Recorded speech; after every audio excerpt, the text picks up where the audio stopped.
ইরানের সাথে সেধে এসে যুদ্ধে জড়ানোর খেসারত যেন প্রতি পদক্ষেপেই দিতে হচ্ছে মার্কিন প্রেসিডেন্ট ডোনাল্ড ট্রাম্পকে।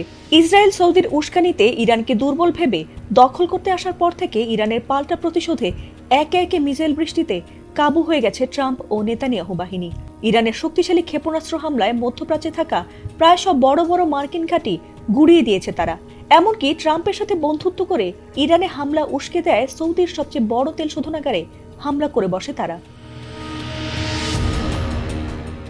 সম্প্রতি ইসরায়েলের তেল শোধনাগারেও ক্লাস্টার ক্ষেপণাস্ত্র ছুড়ে ধ্বংস করেছে ইরান। এছাড়াও যুক্তরাষ্ট্রের সবচেয়ে বড় রণতরী ইউএসএস জেরাল্ড আর ফোর্ড যখন ইরানের হামলায় দাউ দাউ করে জ্বলছিল, তখন এক সপ্তাহ চেষ্টা করেও সেই আগুন নেভাতে পারেনি তারা। এমনকি পাকিস্তানও নাকি নিজেদের দেশ থেকে আন্তঃমহাদেশীয় ব্যালিস্টিক ক্ষেপণাস্ত্র ছোড়ার পরিকল্পনা করছে যুক্তরাষ্ট্রের গোয়েন্দাদের। এমন তথ্যে রীতিমতো ঘুম হারাম হয়ে গেছে মার্কিন প্রেসিডেন্ট ডোনাল্ড ট্রাম্পের। আর তাতে বারবার যুদ্ধ বন্ধ করতে মরিয়া হয়ে উঠেছেন তিনি। তবে তাতেও সায় দেয়নি ইরান।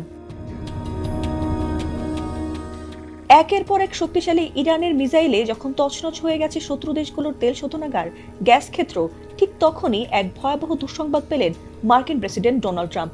এবার সরাসরি যুক্তরাষ্ট্রের অন্যতম বড় তেল শোধনাগারে ভয়াবহ বিস্ফোরণের ঘটনা ঘটেছে।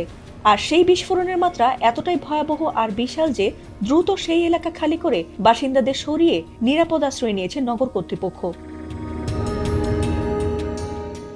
দেশটির সংবাদ মাধ্যম দ্য নিউ ইয়র্ক পোস্ট জানিয়েছে, যুক্তরাষ্ট্রের টেক্সাস অঙ্গরাজ্যের পোর্ট আর্থার শহরে ভ্যালোর নামের একটি তেল শোধনাগারে বড় বিস্ফোরণের ঘটনা ঘটেছে।